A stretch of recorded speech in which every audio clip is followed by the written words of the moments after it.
Ramon just talked about just the communication issues that are happening as we defensive side. From your perspective, I guess, what are the communication issues and how do you get those kind of worked out heading into Virginia this week? I would say we've all struggled with communication, not just coaches but players.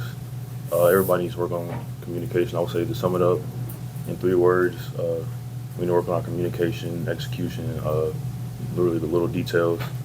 And we're going to work on that. We're going to get better. And it's just about getting better each day. And it's a 1-game season, so we're going to focus on improving on the things we've done bad these past couple games and get improved. Is it not saying things, or is it just not phrasing it correctly to where you guys understand? I think it's been a lot thrown at us, and we just need to. We're not on the same page every play, and all it takes is one person not getting the call, not getting a check, and it's a touchdown. So it really takes all 11 of us being on the same page every play. So, Michael, similar question for you in the offensive line. Obviously, a difficult game against SMU, multiple sacks, kind of running around a little bit. What's I guess the concern right there? What's the struggles the offensive line's having right now coming together? Yeah, I mean, it all goes back to communication, like you said, and just everybody on the O-line. I mean, there's 5 guys, so 4 people can do right and 1 person can do wrong, and it's messed up for everyone. So I just say taking turns, everybody having their one bad play, taking turns, and it affects drives. I mean, we had a few first down sacks, first down holdings, and those kind of kill drives. You eliminate those, and we're just keep pushing forward down the field. So it's all about honing in on what you got to do, and then at the end of the day, when you're one-on-one, winning your one-on-one battle and keeping Tyler up in critical situations. Ramon, 1 touchdown is pretty good.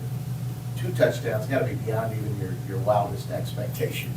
What's it been like? When's the last time you had scored a touchdown?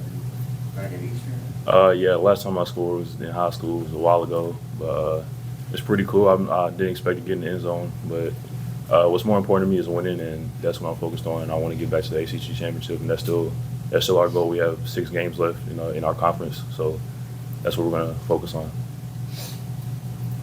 Yeah, how would you guys describe the mood of the team after that? Disappointed, angry, still confident? How would you describe it? Yeah, I mean, of course, after losing back-to-back games, especially, like, it's disappointing. And, of course, we always want to win at home. So it's definitely disappointing after losing the game at home. But at the end of the day, you're disappointed, but at the end of the day, you have to move on. So I feel like everybody's cleared their mind, and going into this week of practice, we're ready to work hard and do everything we got to do to win this next game and get back on the winning train. Michael, losing Mills in that game, and maybe for a little while, what's the mood in that room, and what's the contingency to kind of move on without him for a while?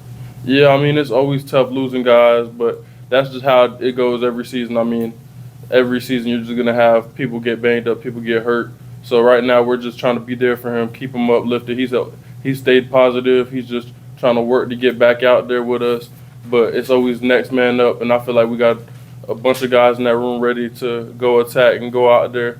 I feel like Trey Sylvester and she did a good job bumping over to the left side and trying to do their best to help us win the pass game. And they're going to be big for this next game, just to keep moving forward and keep working that practice to get better and hold down that left side.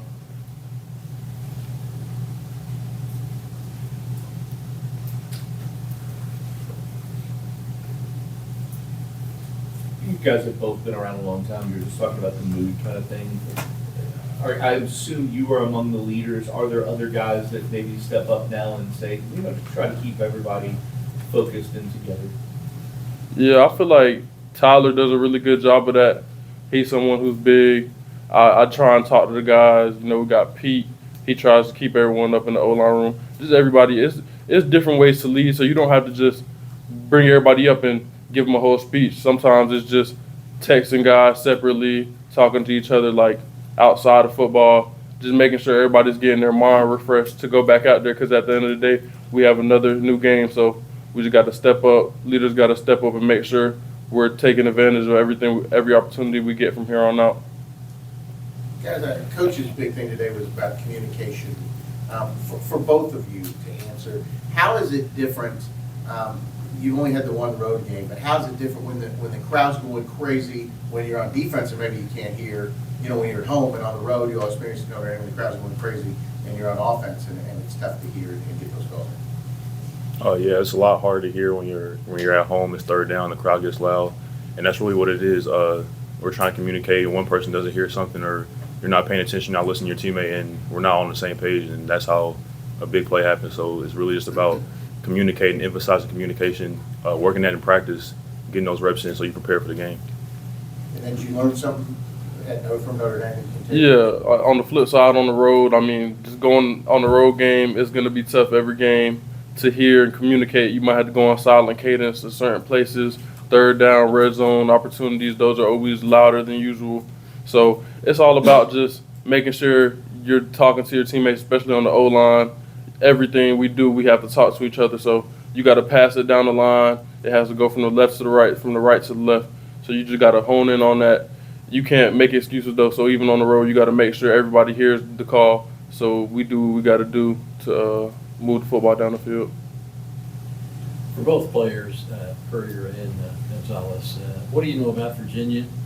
And I hate to tell you guys this, but it's not a usually place where Louisville plays well at. Do you even know that or care about that? And talk about that. It doesn't really matter who the opponent is. We all go into the game with the same mindset of achieving a victory. But it's a lot like last week. We're going to have a mobile quarterback. That's what you see in the ACC, guys that they make plays on their feet. They can move around the pocket. So we're going to prepare for that this week.